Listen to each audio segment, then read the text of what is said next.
buenas tardes para todos y todas. Reciban un especial saludo de parte del doctor Jorge Luis Trujillo Alfaro, presidente del Consejo Superior de la Judicatura, y de todos los magistrados y magistradas que integran la corporación. Igualmente reciban un cordial saludo de la doctora Mari Lucero Novoa, directora de la Escuela Judicial Rodrigo Lara Burilla. La tarde de hoy tengo el gusto de dar la bienvenida a la conferencia inaugural al ciclo de capacitaciones sobre justicia restaurativa que adelantará la Escuela Judicial durante este año 2022. La conferencia, como ya se van a dar cuenta, reviste especial importancia, pues plantea los debates y tensiones filosóficas más relevantes, más profundas, sobre la posibilidad de pensar una sociedad y una justicia sancionatoria sin prisión, y en la que se privilegie la reparación integral a las víctimas, la construcción de condiciones para no repetición, en últimas, una justicia que no tenga el protagonismo en el castigo al cuerpo. Esto sin duda interpela a las sociedades occidentales contemporáneas porque en las sociedades contemporáneas la convicción de que la justicia implica el castigo al cuerpo es un asunto que se remonta a la formación misma de Occidente. En el mismo sentido, la conferencia de hoy abordará un tema fundamental relacionado con la construcción del perdón después de eventos dañosos en los que terminan afectados individuos y pueblos. Esto como condición de posibilidad para la reconciliación de sociedades democráticas. En efecto, el siglo XX fue testigo de las más graves violaciones a los derechos humanos y en esa medida, por diferentes vías nacionales, muchos países tuvieron que enfrentar el reto y el proceso de construir sociedades democráticas sobre las ruinas que dejaron las guerras civiles, las dictaduras o las guerras mundiales. Como consecuencia de eso, buena parte de la intelectualidad del siglo XX, desde diferentes disciplinas, la psicología, la filosofía y la sociología, reflexionaron sobre las condiciones y requisitos para la construcción del perdón.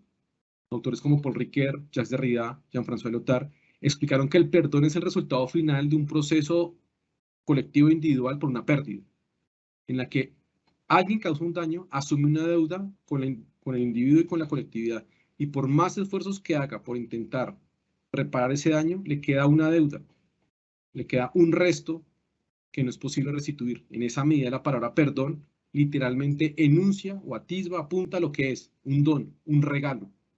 Es un regalo que da la víctima que sufre el daño a la comunidad por un daño que no es posible reparar por más esfuerzos que se hagan. Claro, también queda el reducto, según dice la literatura especializada, sobre aquello que no es perdonable, sobre lo imperdonable. Y por esa medida persiste el problema jurídico y social sobre qué hacer con lo imperdonable. Se trata entonces de un problema profundo y delicado que afecta las condiciones más íntimas y profundas de la sociedad contemporánea occidental. En esa medida, para iniciar este abordaje de este y otros asuntos, pues igual de profundos, en la tarde de hoy tenemos el gusto de presentar al profesor Germán Alegre, quien impartirá una conferencia titulada Dolor y Perdón en el Derecho Penal. El profesor Germán es abogado de la Universidad Nacional de La Plata, magíster en Derecho Penal de la Universidad Austral de Argentina con diploma de honor. Asimismo cuenta con especialización en Derecho Penal y ha sido juez del Tribunal Oral en lo Criminal de la Provincia de Buenos Aires. Actualmente es director de proyectos de investigación y autor de diversas publicaciones en el ámbito del derecho penal. Es profesor titular de Derecho Penal de la Universidad Católica de La Plata y docente de posgrado. Doctor Alegre, para nosotros es un gusto tenerlo entre nosotros. Siéntase muy bienvenido y tiene el uso de la palabra. Bueno, muy agradecido por la introducción, por la presentación, que me ha ahorrado algunas de las cosas que pensaba compartir o han puesto la conferencia en un buen marco. Antes que nada, quiero darle las gracias a la doctora Mari Lucero Novoa, directora de la Escuela Judicial. Un saludo que hago extensivo también al doctor Jorge Luis Trujillo Alfaro, presidente del Consejo Superior de la Judicatura, y al doctor David Armando Rodríguez por su presentación, y a todos los servidores y servidoras judiciales y demás personas que se han conectado a compartir este momento en esta conferencia virtual. Asimismo, quiero agradecer a las autoridades de mi universidad, de la Universidad Católica de La Plata, en la figura de su decano, el doctor Miguel González Andía, y de su secretaria de extensión, la doctora Nadia Genselis, que es quienes han hecho posible que hoy esté compartiendo este momento con ustedes y en este ámbito de la Escuela Judicial. Vamos a comenzar compartiendo una historia, una narración que a mi modo de ver en las sociedades contemporáneas tiene una suerte de fuerza mítica, ¿no? No mítica en el sentido del mito, cuando se asocia la idea del mito y la idea de algo falso, ¿no? Algo hasta mágico, sino el sentido de que es una historia o es un relato fundante, me parece, de muchos de los dolores y la vinculación de esos dolores con el perdón, que han sufrido las sociedades occidentales desde la Segunda Guerra Mundial en adelante. Seguramente todas ustedes deben conocer de qué se trata esta narración, este relato, esta historia, que es la historia que cuenta Simón Wiesenthal en un libro que lleva por título Los límites del perdón. A quienes solamente conozcan la historia por referencias, digamos, relatada de manera sintética como vamos a hacer hoy y de manera resumida, les recomiendo fervientemente que lean directamente de la fuente del texto de Simón Wiesenthal la narración que él hace de esta historia, sobre todo por las circunstancias de las cuales la rodea, le da otro tipo de profundidad y de contexto al ya potente mensaje que de por sí esta narración contiene, ¿no? Resumiendo, porque no podemos darle todo ese recorrido y todo ese sabor a la historia que en la narración el autor le da, lo que cuenta Simón Wiesenthal en tiempos en que él mismo estaba detenido ilegalmente en un campo de concentración durante la Alemania nazi en virtud de su calidad de persona de origen judío, cuenta cómo en un traslado que frecuentemente podían llegar a ocurrir desde el campo de concentración hacia otro lugar, en particular en esta oportunidad a trabajar dentro del Instituto de Lemberg, que había sido convertido temporariamente y a causa de la guerra en un hospital como de campaña. Lo llevan a trabajar ahí con la basura que generaba el hospital, a él y a otras personas detenidas en el campo de concentración. Estando ahí, en una de las primeras jornadas que empieza a desarrollar sus tareas en ese lugar, aparece sorpresivamente una enfermera y lo lleva hasta una habitación que antiguamente había sido la oficina del director del Instituto de Lemberg, que estaba acondicionada como una especie de terapia intensiva, diríamos tal vez hoy, pero en realidad era una sala en la que las personas simplemente estaban ahí esperando la muerte cuando se las consideraba ya terminales, para evitarle la impresión a los otros soldados, la recluían a la persona que estaba en esta situación en esa sala, ¿no? El Simón Wiesenthal le cuesta entender qué es lo que hace ahí, hasta que bueno, la situación se aclara, y esta persona, que también se describe su estado como un estado muy terrible, todo envuelto en vendas y en gasas y ensangrentado y con secreciones, etc., se revela como un joven de 21 años que estaba ahí a raíz del impacto de un obús mientras estaba luchando en Crimea, en circunstancias en las que ahora también vamos a detallar porque resultan significativas a los efectos de esta narración.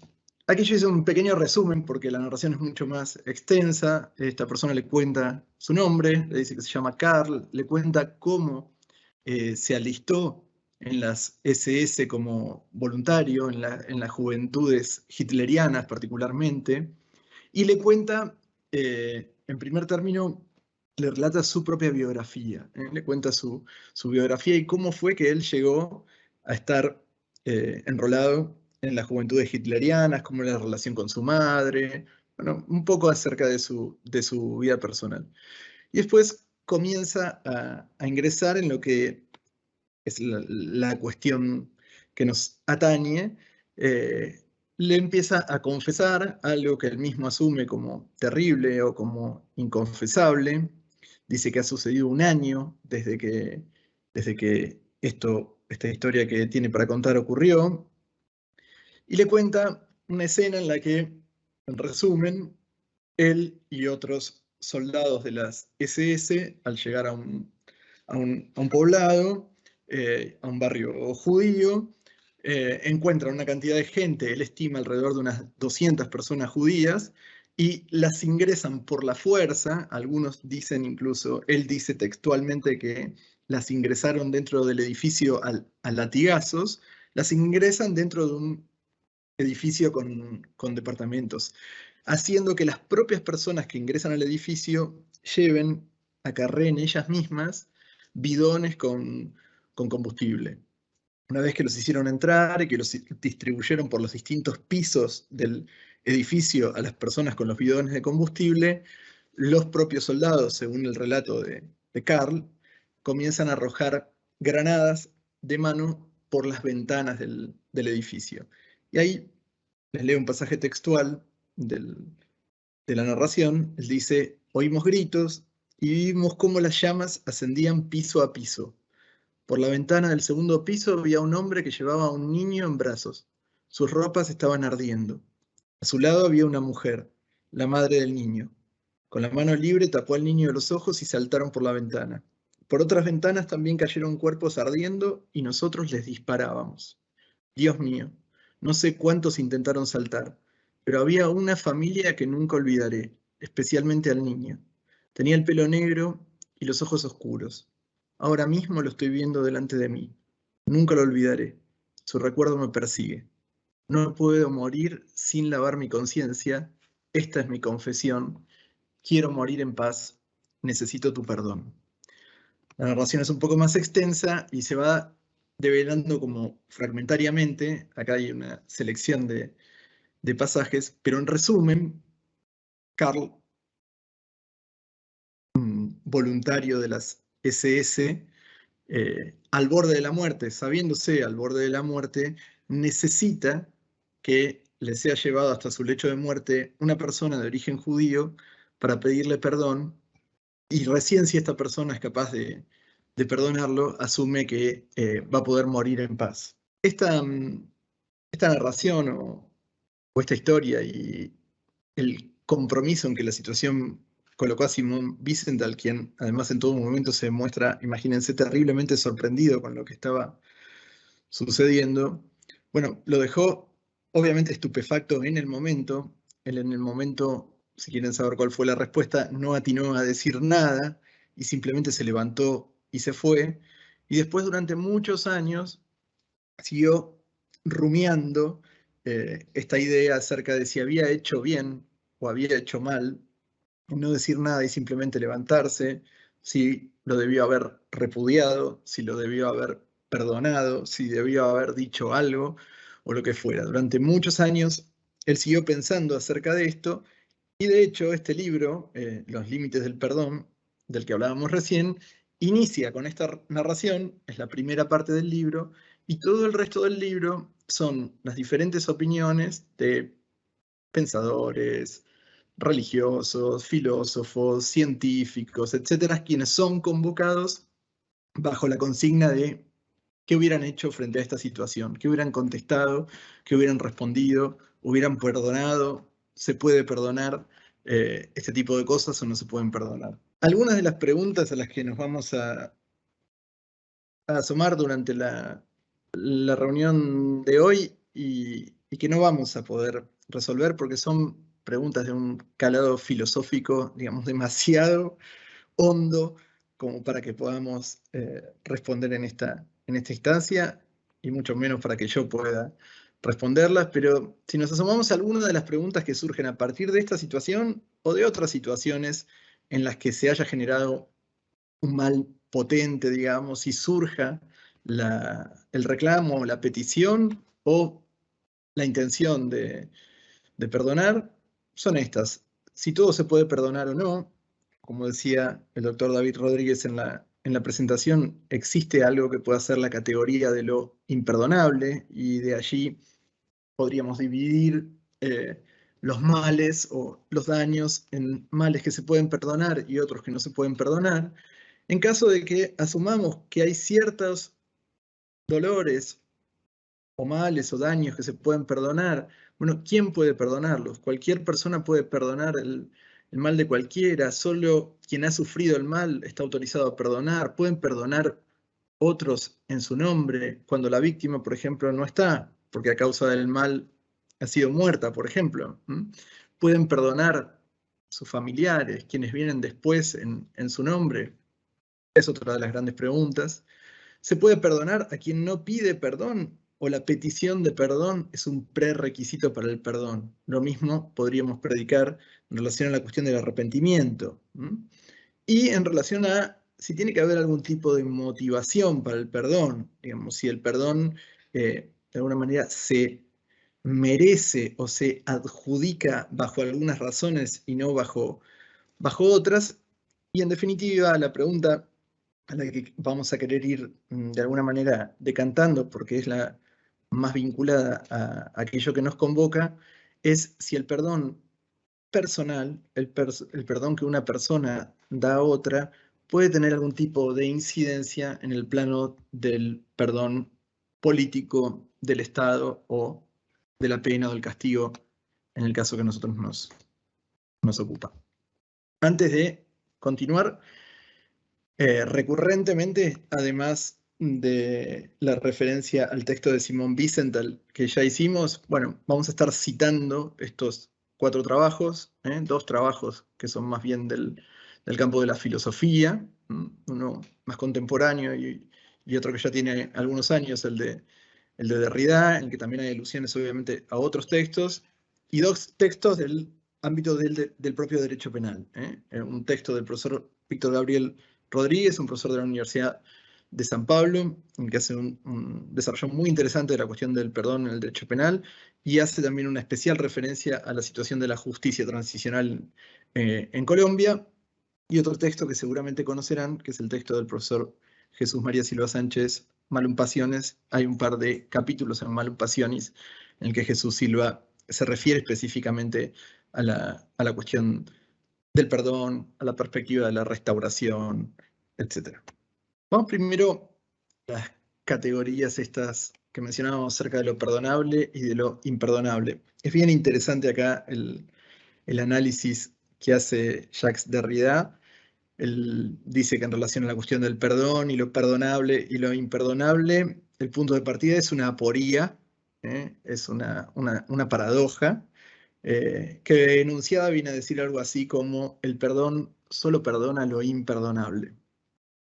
Derrida explica esto diciendo que lo único que realmente merece el perdón o reclama de alguna manera el perdón es aquello que no podemos perdonar.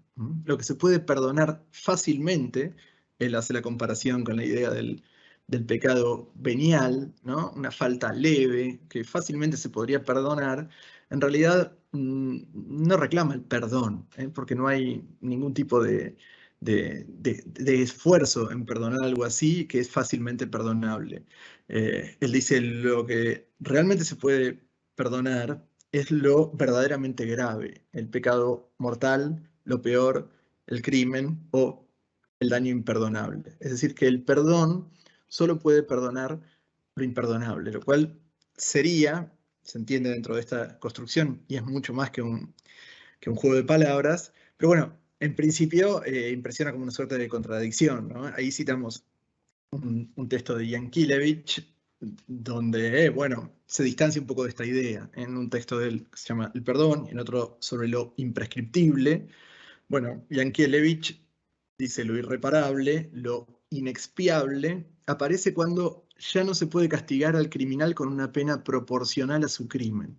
Esta idea, ahora lo vamos a mirar un poquito más en detalle, pero esta idea tan cara al derecho penal, vinculada al principio de proporcionalidad, un poco como un sucedáneo, ahora lo vamos a ver, de la lógica taliónica, ¿no? Pero donde aparece una conmutación, donde la gravedad del comportamiento, la gravedad del injusto, diríamos en términos de derecho penal, y la gravedad de la culpabilidad merecen un castigo proporcional a ese mal. Bueno, Yankelevich construye esta categoría de lo irreparable o lo inexpiable cuando ya no se puede realizar esa conmutación, cuando el daño, el mal es tan grande que ya no hay manera de castigar proporcionalmente a ese mal o a ese daño.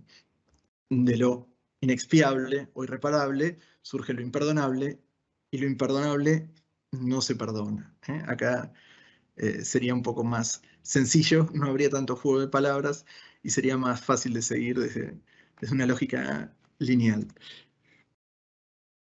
Vamos un poquito ahora hacia atrás porque parece que como tantas cosas en en términos culturales, los seres humanos también hemos inventado en algún momento, podríamos decir, el perdón. En este texto que les decía de Amelia Valcárcel, que aparecía en la filmina de la bibliografía, El olvido y el perdón, ella inicia con un planteo acerca de cómo era la cuestión del perdón, o mejor dicho, la cuestión del perdón no era una cuestión, no era un tema en las sociedades arcaicas, porque el punto de partida, de acuerdo a lo que ella introduce o plantea, era una lógica vinculada al objetivismo moral. El mal, el daño provocado, una suerte de responsabilidad objetiva, le llamaríamos nosotros, no habría vigencia del principio de culpabilidad, diríamos los penalistas, una responsabilidad por la sola mera causación de un daño de manera verificada. Bueno, la idea, aparentemente, de acuerdo a su planteo en las sociedades arcaicas, era esta. El mal era malo en sí mismo y no necesitaba del concurso de la intención de la gente para ser considerado tal. De esta manera, si la intención no es necesaria y el mal se aprecia en términos exclusivamente objetivos, bueno, no tendría sentido plantear la posibilidad de que el arrepentimiento de alguien en relación a su hecho pueda dejar de lado o conmutar el daño, porque el daño es daño en sí y en virtud de eso se retribuye. Por eso, desde esta perspectiva, es interesante verlo así, todo mal es de alguna manera el castigo por un mal anterior, que el nuevo mal, el mal sobreviniente, viene a cancelar. Se puede incluso proyectar por generaciones el castigo. En el texto de Amelia Valcárcel se comenta que en algunas culturas es hasta una cuarta generación que se puede proyectar el castigo. Se dice entonces que el mal se puede extender hasta la cuarta generación. ¿Qué es lo que explica Amelia Valcárcel en relación a esto? Ella dice, por ejemplo, pensemos en las pestes, las grandes enfermedades, las sequías, las inundaciones, los incendios, los terremotos, los desastres naturales en las sociedades arcaicas eran vistos como daños que se sufrían a raíz de daños anteriores. Y daños que incluso pueden no haber sido provocados por la generación presente, sino hasta por los ancestros de esa generación, y los daños siempre tienen su razón de ser, digamos, su causa, su explicación en otros daños que los precedieron. Afortunadamente, el nuevo daño lo que vendría es como a cancelar ese daño anterior o esa deuda anterior. ¿Qué es lo difícil de esta forma de ver esta sucesión de daños? Bueno, acá la imagen de Edipo Rey obedece a que, aún ya dentro del mundo griego, parece que esta idea seguía perviviendo, ¿no? De alguna manera, Edipo, al matar a su padre y casarse con su madre sin saberlo, bueno, tiene que soportar la peste que se abate sobre Tebas en virtud de este pecado ignorado por él. Él no sabe, no conoce, no tiene la intención, no tiene el dolo, diríamos los penalistas, no tienen el conocimiento y mucho menos la voluntad de hacer lo que está haciendo. Sin embargo, la desgracia, él causa objetivamente un mal. Y el mal que causa, bueno, trae como réplica otro mal que se abate en este caso sobre la ciudad, una desgracia. Decíamos que una de las cosas más delicadas que tenía esta manera de ver esta sucesión, esta cadena de males, es la idea de que este castigo que viene como de los dioses y que se va encadenando con el tiempo, no se puede saber dónde termina. Entonces, algo parecido al perdón podría llegar a aparecer en el momento de pedirle a los dioses, implorarle a los dioses, que esa cadena de castigos, que esa cadena de males, termine, cese en algún momento, porque no se sabe, nadie sabe, solo los dioses saben eventualmente cuándo esos castigos van a terminar, a diferencia de lo que ocurre con la justicia de los seres humanos, ¿no? En la justicia humana, como decíamos, y ahí lo tenemos a Hegel, quien estaría inspirando estas ideas que también están retomadas en el texto de Amelia Valcárcel, decíamos, la justicia humana es taliónica en su origen, pero aún siendo taliónica, vayamos a la peor formulación, digamos, a la más rústica de las formulaciones de la justicia humana, que sería la ley del talión, ojo por ojo, miembro por miembro, muerte por muerte, de alguna manera es un término. Pone un término, no es absolutamente indeterminada, no es absolutamente desproporcionada, y además pone un punto final, impide esta cadena infinita de alguna manera de venganzas y dice hasta acá.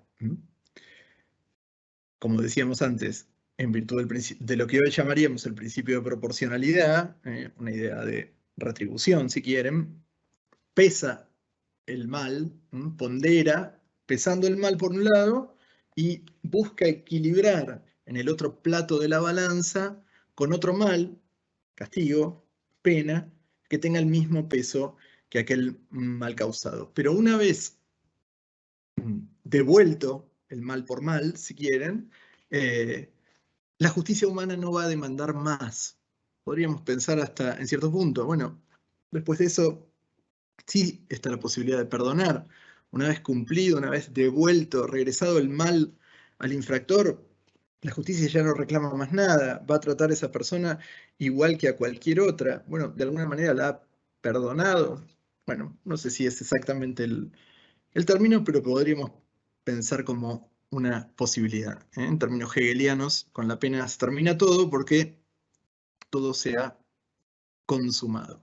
Seguimos con ideas que surgen de este texto, el de Amelia Valcárcel, ahí tienen la portada de la edición en España, de la editorial Herder.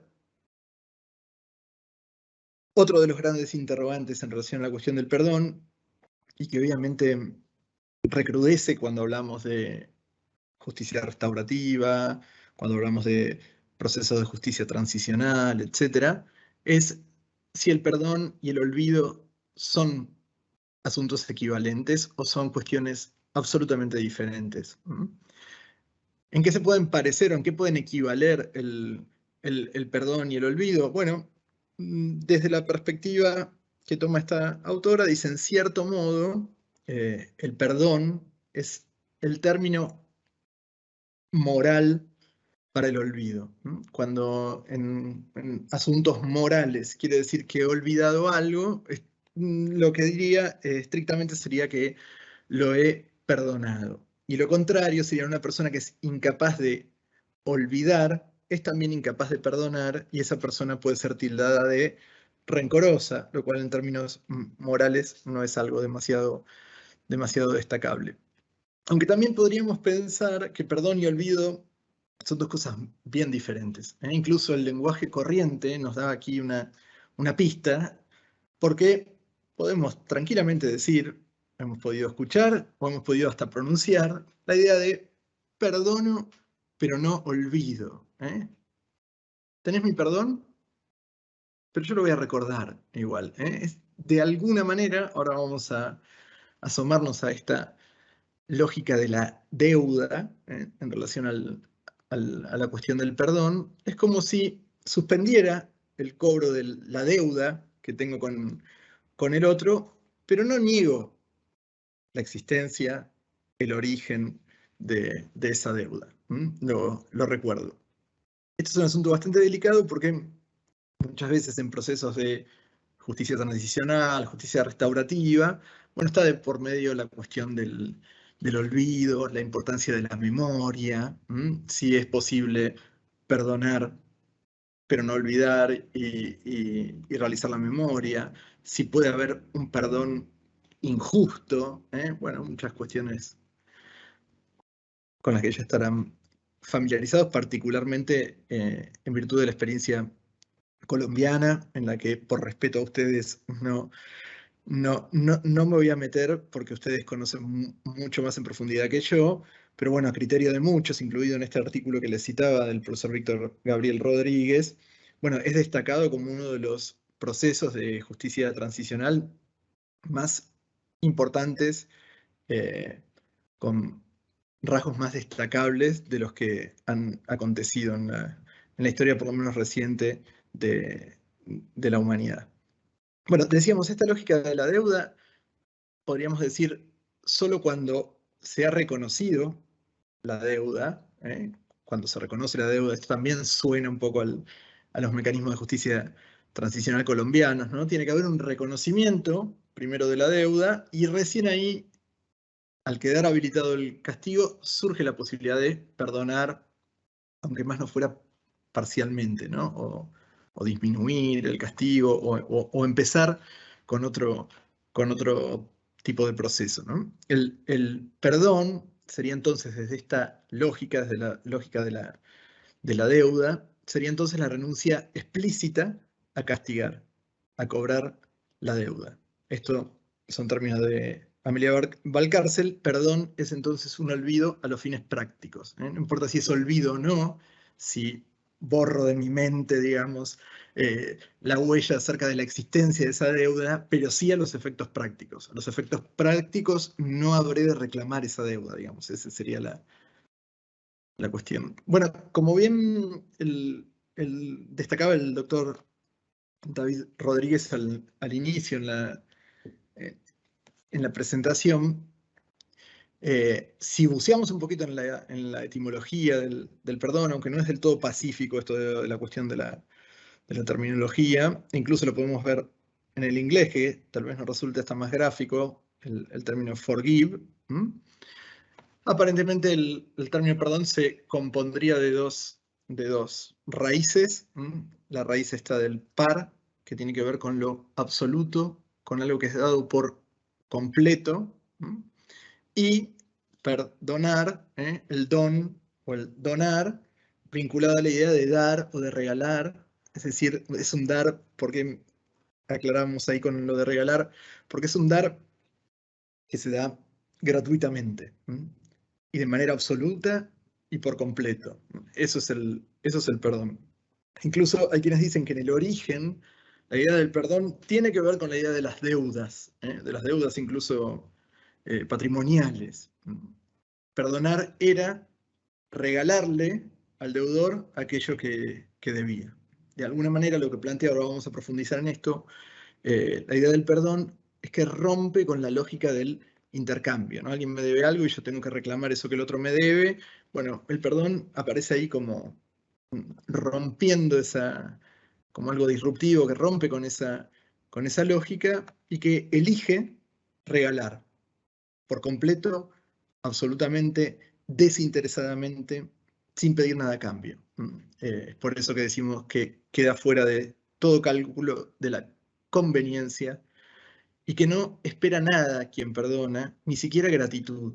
Si quien perdona espera algo del otro, hace esperando algo del otro, hasta les diría, hasta si fuéramos muy extremistas, hasta si el otro agradece, bueno, ya ese perdón no habrá sido tan gratuito, tan desinteresado, porque habré recibido algo a cambio. Esto nos lleva de alguna manera al texto de Derrida, que citábamos, El siglo y el perdón. Y Derrida dice, hay dos tipos de perdones. De hecho, para él, exclusivamente uno de ellos es el verdadero perdón, pero asume que llamamos perdón a diferentes cosas. El perdón real, perdón que sería tributario de una especie de hipérbole ética, es el perdón al que Derrida llama el perdón puro. Dice, el perdón puro es el perdón absolutamente desinteresado, el perdón que prescinde por completo del cálculo, de la especulación, de la búsqueda de alguna finalidad posterior, no tiene ningún tipo de estrategia, no busca dar un mensaje, no busca construir un escenario futuro, perdona por el perdón. Es un regalo que ni siquiera espera la gratitud del perdonado. Según Derrida, cuando el perdón está al servicio de una finalidad, aunque ésta sea noble, reconciliación, liberación, redención, cada vez que tiende a restablecer una normalidad mediante un trabajo de duelo, mediante alguna terapia o ecología de la memoria, entonces el perdón, a criterio de él, no es puro. El perdón no podría estar sujeto a condiciones, donde el perdón está sujeto a condiciones, por ejemplo, a cambio del arrepentimiento, a cambio de la promesa de no repetición. Ahí, dice Derrida, hay comercio, hay una transacción económica entre uno y otro. El verdadero perdón es incondicional, gratuito, infinito, no económico, concedido al culpable en tanto culpable, sin contrapartida, incluso a quien no se arrepiente y no pide perdón. ¿Por qué dice esto de concedido al culpable en tanto culpable? Porque bueno, aquí la idea sería, si yo perdono a quien ha hecho un mal en la medida que aquel que realizó el mal se arrepienta, se enmiende de alguna manera y prometa no repetir actos de ese tipo en el futuro, en realidad no es a esa persona, a la persona que causó el mal, a la que estoy perdonando, sino ya a una persona distinta, a una persona mucho más fácil de perdonar, que es esta nueva persona arrepentida, enmendada, que hace promesas en relación al futuro, etcétera, etcétera, ¿no? El desafío del perdón puro, al decir de Derrida, es perdonar al culpable como tal, perdonar al culpable como culpable, con todo su mal, digamos, a cuestas. Bueno, el otro perdón, de nuevo, que para Derrida no sería perdón, aunque después, a medida que va avanzando el texto, en realidad este texto es una entrevista que le realizan a Derrida, creo que es a principios de los 90, a propósito de un seminario que había dictado Derrida sobre la cuestión del perdón. Y entonces a lo largo de esa entrevista se van plasmando algunas de las conclusiones, algunas de las ideas que surgieron de ese seminario. Derrida, si bien considera verdadero perdón el perdón puro, bueno, también juega con la idea de que este perdón condicional existe y que en la vida social real estos dos tipos de perdones se van como entremezclando, ¿no? Este perdón que llamaríamos condicional depende de varias cosas: del reconocimiento, de la falta, del arrepentimiento, de la transformación del autor que pide perdón. En estos casos, lo que dice Derrida, volvemos a la crítica anterior, es que el perdón sujeto a estos fines o a estas condiciones en realidad no es perdón, sino que es una estrategia política o una economía psicoterapéutica, porque esto de la psicoterapéutica no vamos a profundizar porque no vamos a tener tiempo de ocuparnos de lo que verdaderamente nos convoca.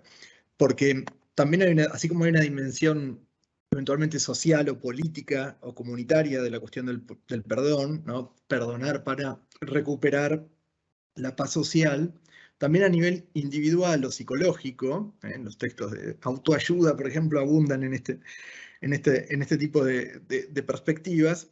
A nivel individual, existe también una idea acerca de que el perdón es una forma de terapéutica, es una forma de curación, es una forma de sanación. Es decir, si yo perdono a alguien con la expectativa, digamos, funcionaría más o menos así, yo perdono a alguien con la expectativa de que ese acto de perdón me sane, ¿no? Me cure, funcione como una terapéutica sobre mí mismo para que yo pueda, por caso, olvidar, superar, encontrar paz, ahora ya interna, interior, eh, acerca de ese acontecimiento que me perturba. Bueno, en cualquiera de los dos casos, cuando la búsqueda es una búsqueda de concordia o de paz social, o cuando el perdón es un perdón motivado en la búsqueda de paz interna, bueno, a criterio de Derrida, ese perdón no es el verdadero perdón, porque ese perdón es un perdón utilitario, un perdón que está atado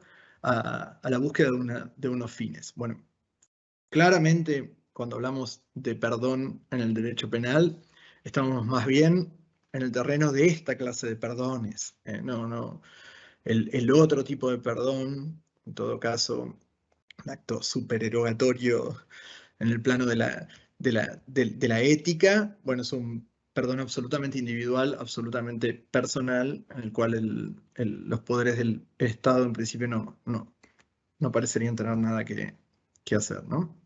Entonces, ahí nos vamos metiendo en las dos dimensiones de la cuestión del perdón.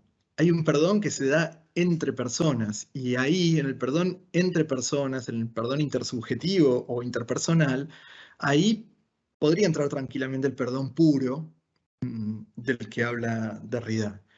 Ese podría ser el único ámbito para el verdadero perdón, entre comillas, ¿no? Podríamos decir incluso que este perdón individual no sería incompatible con el castigo a nivel social, a nivel del derecho, a nivel de la justicia institucionalizada. Podríamos decir que alguien perdona a otro, como incluso en el contexto de la religión sucede, ¿no? Dios puede perdonarnos, los cristianos en el acto de la confesión, Dios perdona los pecados y no obstante eso, la justicia del Estado castiga a la misma persona que ha sido perdonada, ¿no? El deber de castigar es un deber del orden de lo social y la cuestión del perdón es una cuestión del orden de lo individual.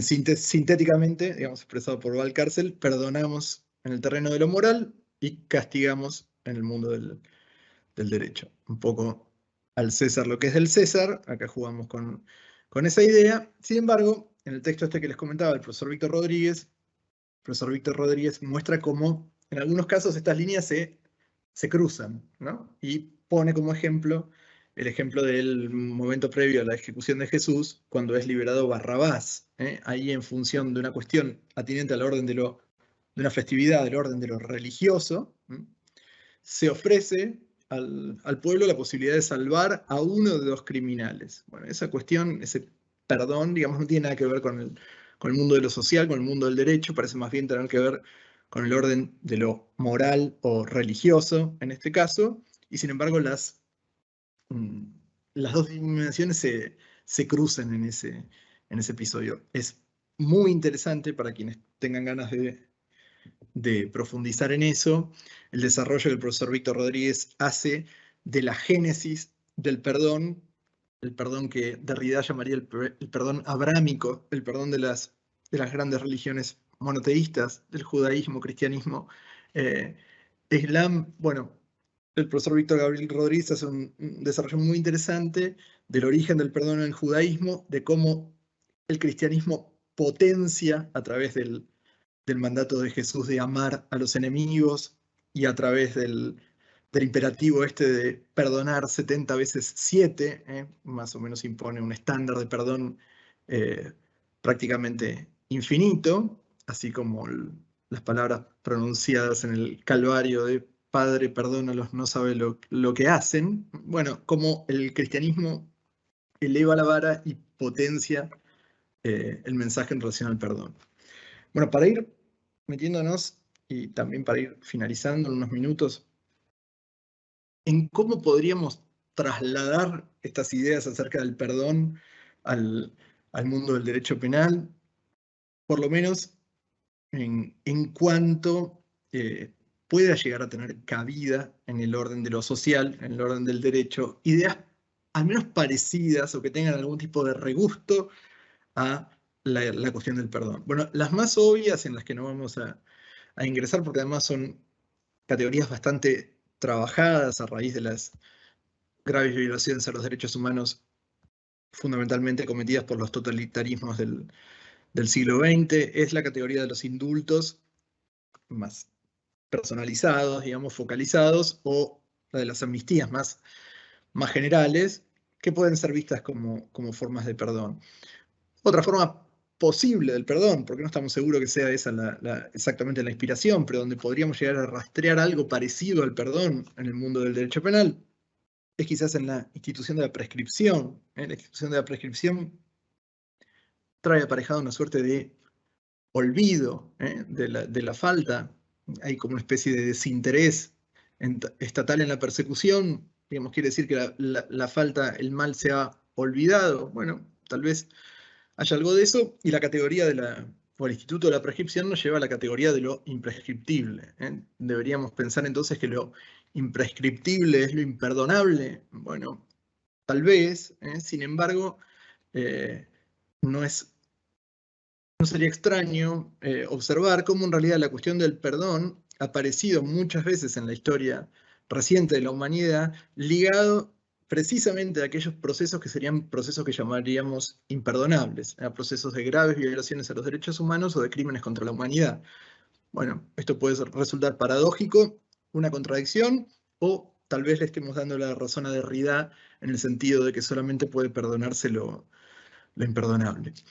La persecución de acciones privadas, en la mayoría de los ordenamientos jurídicos penales contemporáneos en el mundo occidental, casi reservados exclusivamente a los delitos contra el honor, la posibilidad de que sea la víctima quien a su propio impulso, digamos, le imprime avance a la persecución penal, y en caso de que la víctima perdone, olvide, se desinterese, bueno, pueden haber un cúmulo de diferentes razones, no necesariamente todo se va a aplicar por el perdón en estos casos, pero el perdón podría llegar a ser una de las motivaciones que lleven a una persona a no continuar llevando adelante la persecución de un delito de acción privada, por ejemplo, ¿no?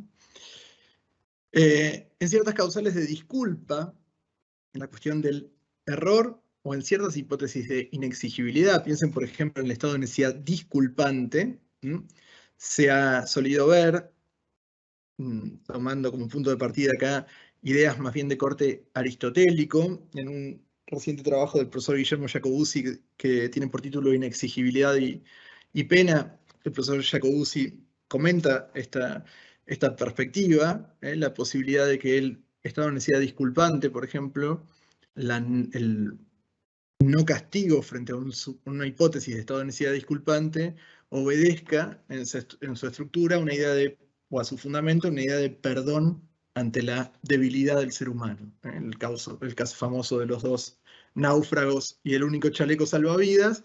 Bueno, el perdón estatal ahí de la pena, la disculpa, vendría de la mano de una consideración de la debilidad humana, perdón ante la debilidad humana. Bueno, la probation puede ser visto como una suerte de mecanismo que también introduce un perdón, al menos en la formulación que asume en el caso argentino. Tiene que haber un ofrecimiento de reparación a la víctima para que la probation resulte viable. La exención por pago que algunos ordenamientos jurídicos prevén, por ejemplo, en algunos casos de criminalidad económica, por ejemplo, en el caso argentino, en la criminalidad tributaria, el delito de evasión tributario prevé una posible exención por pago. Bueno, podríamos pensar que hay un intercambio entre el derecho, entre la justicia del Estado y el infractor, que ante la reparación completa, integral, el pago completo, con más intereses, etc., perdona. Y lo mismo en el tema que más me interesaría que nos pudiéramos detener, aunque más no sea unos minutos, en la cuestión de la conciliación o mediación como ventanas a través de las cuales puede llegar a ingresar una idea de perdón interpersonal, perdón entre personas, no ya acá procesos de perdón colectivos ni sociales, que por ser un tema muy caro y muy cercano a la realidad colombiana y muy bien trabajado en la realidad colombiana, preferiría evitarlo, sino en hipótesis de delitos corrientes, de delitos referidos a bienes individuales, si quieren, en la que el perdón interpersonal pueda llegar a tener algún tipo de repercusión en relación al castigo o al levantamiento del castigo. También en relación a los llamados arrepentidos, que hoy en día ya han dejado de tener esa denominación en la mayoría de los ordenamientos jurídicos y se los suele llamar colaboradores. Han ascendido los arrepentidos han dejado de ser delincuentes arrepentidos y se han transformado en amigos de la justicia, en colaboradores de la justicia. Esto es algo que también remarca muy bien el profesor Víctor Rodríguez. Bueno, detrás de la etiqueta del arrepentido está de alguna manera una persona a la que se le perdona, al menos parcialmente, la pena en función de ese arrepentimiento, aunque está bien encomillado ahí el término arrepentido, porque ese arrepentimiento es un arrepentimiento completamente interesado, completamente estratégico, que de arrepentimiento tiene bastante poco. Bueno, y también el perdón interpersonal, sino a través de la conciliación o la mediación logra una exención completa de pena, podríamos pensar que en algunos supuestos puede incidir en una atenuación. Ya vamos, ahora sí, terminando porque nos quedan unos minutitos nomás para cumplir con el tiempo. Jesús Silva Sánchez, en el texto este Malum Passiones que comentábamos al inicio, refiere dos dimensiones del perdón que ya han quedado bastante claras a medida de lo que hemos ido conversando, ¿no? Una dimensión vertical, que sería la dimensión del perdón estatal, el indulto, la amnistía, es un perdón que se da en la lógica de lo vertical, ¿no? Hasta el indulto parece ser un acto como gracioso del gobernante, ¿no? Un acto de pura autoridad, que hoy en día tiene bastante poco sentido, ¿no? Parece tener dentro de la vigencia de un Estado de Derecho, ¿no? Y el perdón en sentido horizontal, que es el perdón entre personas. Una mirada posible sobre la cuestión del perdón interpersonal, vayamos a la hipótesis del delito común y corriente, en el que la víctima del delito perdona a su agresor, ¿no? Silva Sánchez, estas no son ideas de él, sino que estoy tomando conceptos que están en Malum Passiones y de Silva Sánchez, la idea de, por ejemplo, los equivalentes funcionales de la pena, cómo ese perdón interpersonal eventualmente podría llegar a tener incidencia en una disculpa de la pena, ¿no? Si reconocemos, como Silva Sánchez hace, dos dimensiones en la pena, una dimensión aflictiva de la pena y una dimensión comunicativa de la pena, sin que vayamos tan lejos como el doctor David Rodríguez mencionaba en la presentación de un derecho penal que prescinda completamente del dolor. Si vamos por ahora a un esquema todavía un poquito más conservador, podríamos llegar a ver que cierto arrepentimiento, y más que el arrepentimiento todavía, la contrición, es decir, el dolor padecido, el sufrimiento padecido a causa del arrepentimiento, pueden jugar de alguna manera como equivalentes funcionales del componente aflictivo de la pena. Una enorme dificultad que tendríamos, me adelanto a las objeciones que pueden surgir en las preguntas, una enorme dificultad que tendríamos es, bueno, ¿cómo medimos el arrepentimiento? Y todavía peor, si ese arrepentimiento ha generado un dolor y si ese dolor ha sido un dolor proporcional al dolor causado con el delito, ¿no? Bueno, bastante difícil, pero bueno, algo puede haber, alguna similitud, al menos a los efectos de una atenuación, puede llegar a haber entre el arrepentimiento o la contrición y el componente aflictivo de la pena. Y en relación al componente de la comunicación, al componente que vincularíamos más bien a las ideas de prevención en el mundo del derecho penal, podríamos decir el arrepentimiento, la asunción de la culpabilidad por parte del acusado, la aceptación de haber cometido el hecho, el reconocimiento del hecho por parte del acusado y la promesa de no reiteración, bueno, de alguna manera a los efectos comunicativos, en la medida en que esa aceptación ese reconocimiento de la responsabilidad y ese compromiso de no reiteración sean públicos, bueno, de alguna manera podrían eventualmente jugar en términos de prevención general positiva como una suerte de mecanismos que vengan a ratificar o a estabilizar la vigencia de las normas o del ordenamiento jurídico.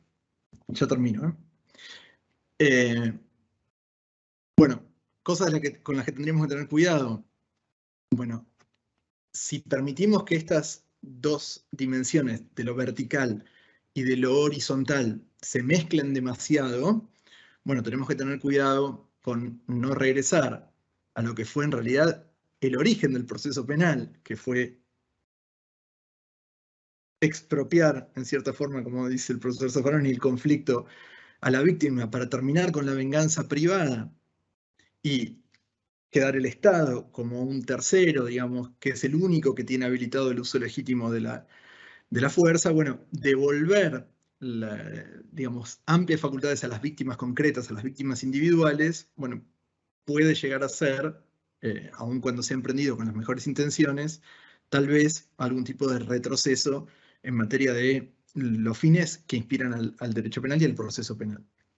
También podría ser una manera de dejar indefensa a la sociedad desde una perspectiva preventiva, porque el derecho penal, pensemos, no se ocupa exclusivamente durante mucho tiempo, no le dio ningún tipo de importancia a la víctima individual, y es un proceso que cuestionamos, ¿no?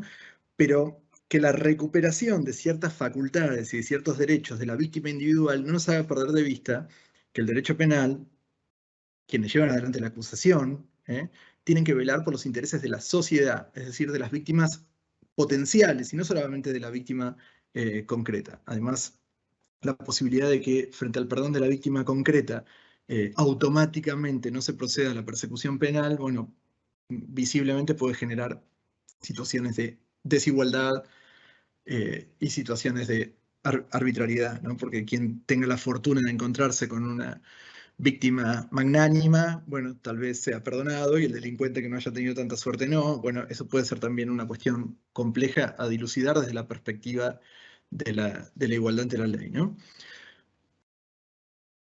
Para finalizar, ahora sí, perdón interpersonal y perdón de la pena. Algunas preguntas y algunos requisitos, así nada más que pensando en voz alta y en virtud de la lectura de estos textos que pueden ir surgiendo, ¿no?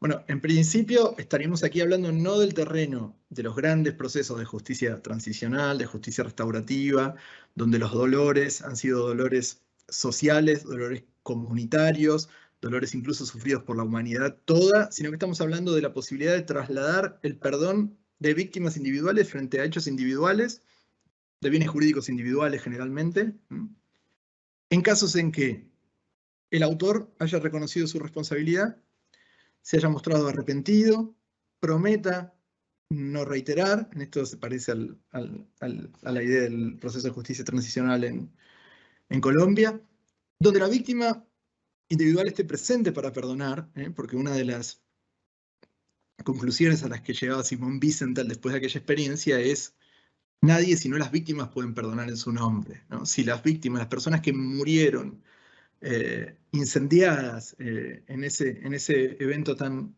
trágico, no están vivas para perdonar, nadie puede perdonar en su nombre, ¿no? Entonces, la víctima individual que esté presente para dar el perdón, que se realice algún proceso o algún juicio, pues ya sabemos que el juicio, el proceso penal ya tiene un componente o un potencial comunicativo. La sola realización del juicio ya cumple una función de comunicación en términos de justicia y eventualmente de prevención.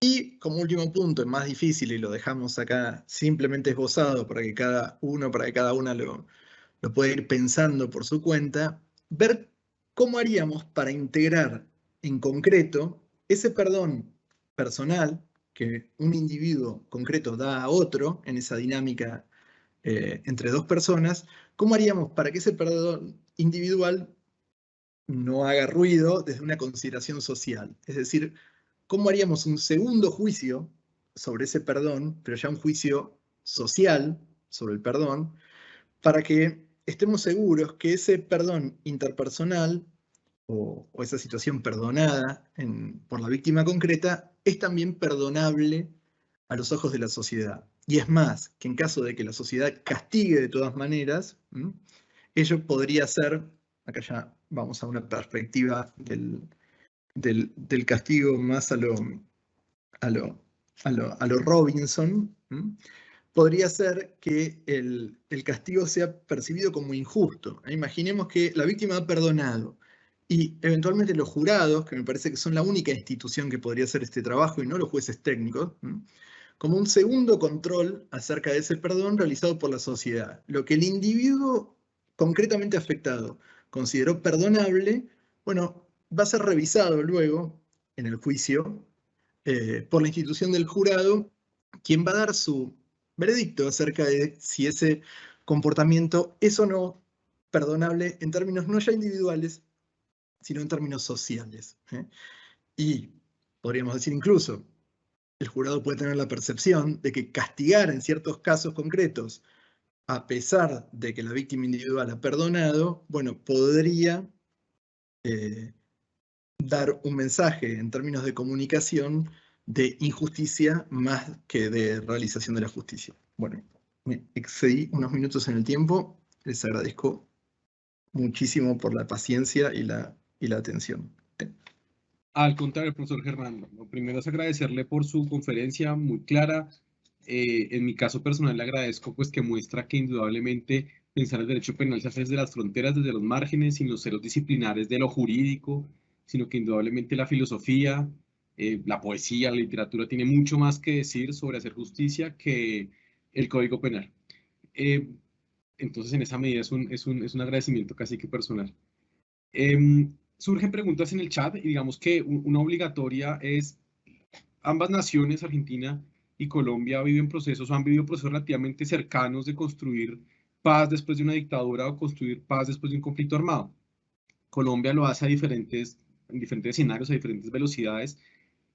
Sentimos tal vez que Argentina lo hizo primero, entonces en esa medida, pasadas inclusive varias décadas de la transición argentina, aún ustedes hoy, ¿qué retos avisoran en la construcción de la verdad, de la justicia, de la reparación, en últimas de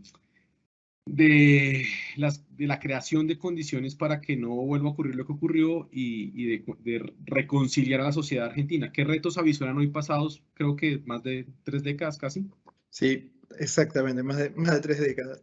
Yo creo que el caso argentino es un caso bastante particular que me parece que ayuda a visualizar que en estos terrenos no hay recetas, ¿no?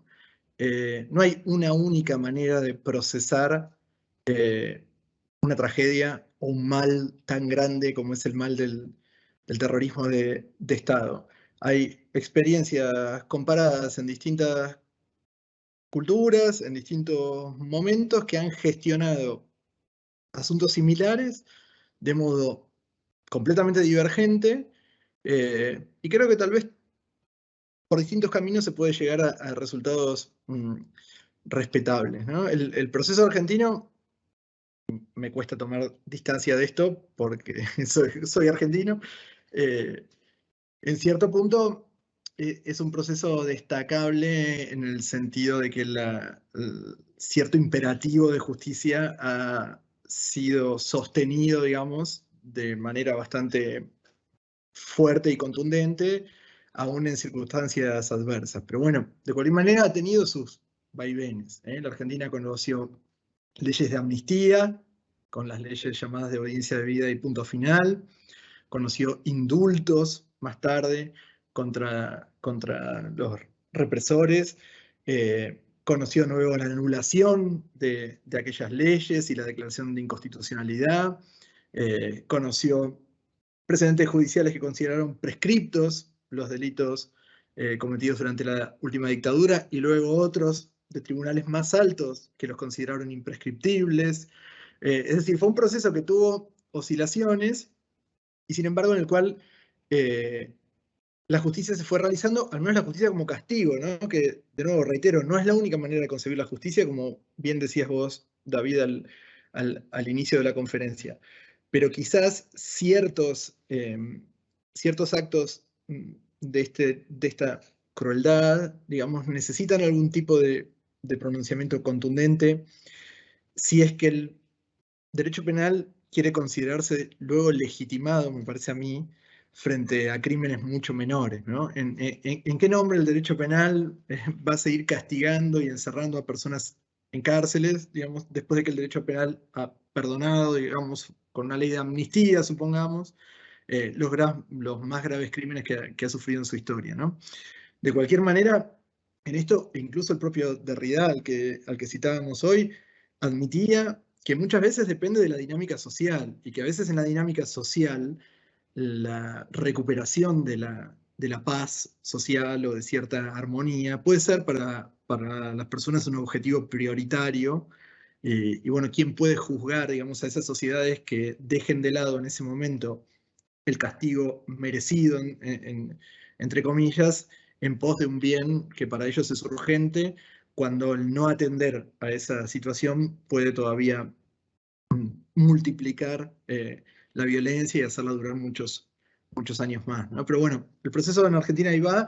Hoy en día surgen igual otros interrogantes, por ejemplo, ¿qué es lo que sucede con muchos de los autores de estos crímenes que tienen hoy ya más de 80, generalmente más de 90 años de edad y siguen detenidos en cárceles comunes, ¿no? Bueno, hoy incluso algunas de las voces que en su tiempo fueron muy duras en el sentido de pedir la persecución y el castigo en estos casos y en contra del olvido y de cualquier suerte de perdón que en realidad con la etiqueta del perdón escondía algún tipo de impunidad. Bueno, hay quienes dicen, estas personas tienen más de 90 años, el principio de dignidad humana, siguen siendo consideradas, debemos seguir considerándolas como personas. Son las únicas personas que en las cárceles argentinas están detenidas en cárceles comunes con una edad tan avanzada, ¿no? Sigue habiendo desafíos, como bien mencionabas vos. Digamos que al principio mencionábamos que era posible imaginar una sociedad sin cárcel, un derecho penal sin cárcel, no por alguna herencia abolicionista o derecho penal mínimo, sino más porque vemos el ejemplo de las comunidades étnicas que en el caso de Colombia administran justicia y pues en efecto no tienen cárcel. Es de ahí que tomamos el ejemplo, es posible pensar comunidades sin cárceles. ¿Usted cree que sea posible construir un derecho penal indigenista, indigenizado, mestizo, en el que las instituciones carcelarias se reconozcan como eso, como históricas, en las que efectivamente solo las sociedades occidentales herederas de algún proceso colonial tienen cárcel, pero prehispánicamente no había cárceles? ¿No estaría el horizonte de una sociedad sin cárceles ahí? Sí, es súper interesante el desafío. La cuestión ahí sería cuánto habría de avance o cuánto habría de... Si la cárcel es un retroceso en relación a aquello, digamos, o si la cárcel supone un avance en relación a aquellas formas de administrar justicia, ¿no? Porque supongo que podríamos encontrar ejemplos de las dos, de las dos clases, ¿no?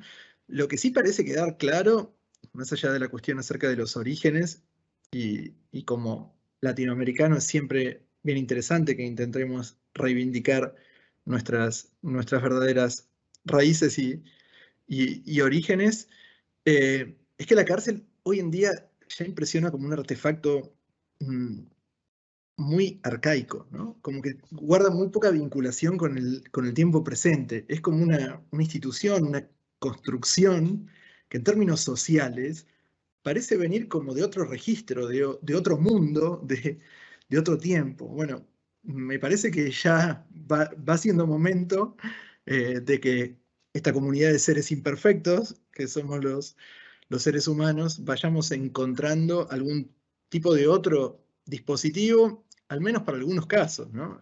Aunque la realidad muchas veces parece caminar en el sentido contrario y el derecho penal y la pena, lejos de retroceder, se sigue expandiendo, ¿no? Profesor, muchas gracias. Digamos, la última pregunta. El daño radical, el mal radical, como usted lo mencionaba, el mal genera un trauma. Ese trauma es intratable. El trauma se reduce, si se hace terapia, se bordea, pero en últimas el trauma existe.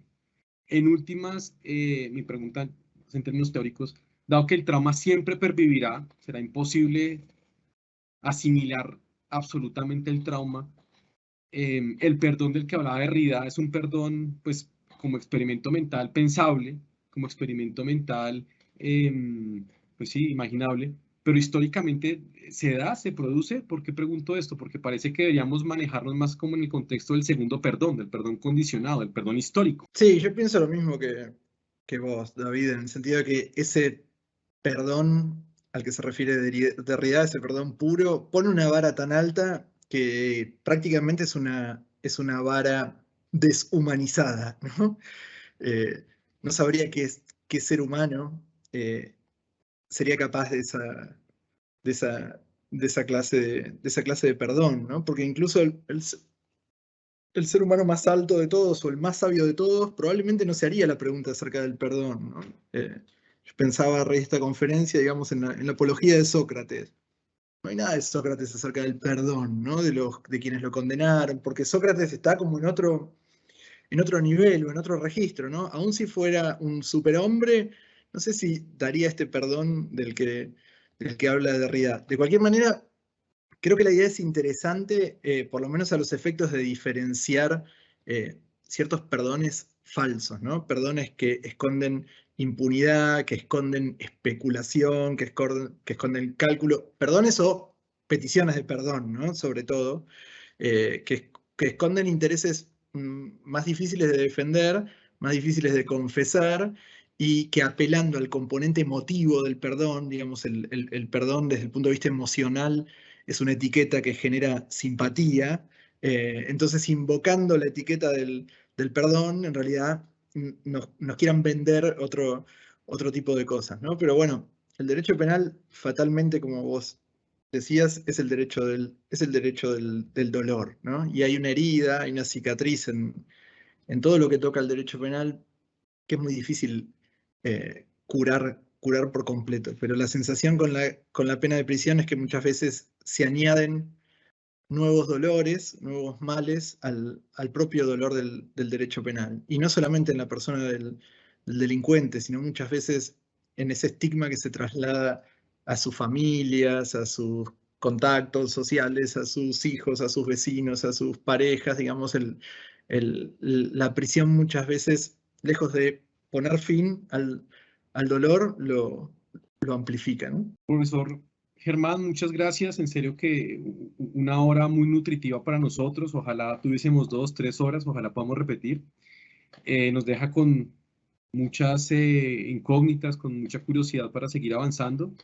En esa medida creo que el mejor regalo que nos puede hacer el público es ir a leer a Derrida. No me despido antes sin agradecer a los servidoras y servidores judiciales, a todas las personas que se han conectado a esta conferencia. Los invitamos a que nos sigan a través de las redes sociales de la escuela, de Facebook, Instagram, Twitter y YouTube, donde se divulgan todas nuestras actividades académicas. Muchas gracias y me despido agradeciendo nuevamente al profesor Germán y a todo el público asistente. Hasta luego.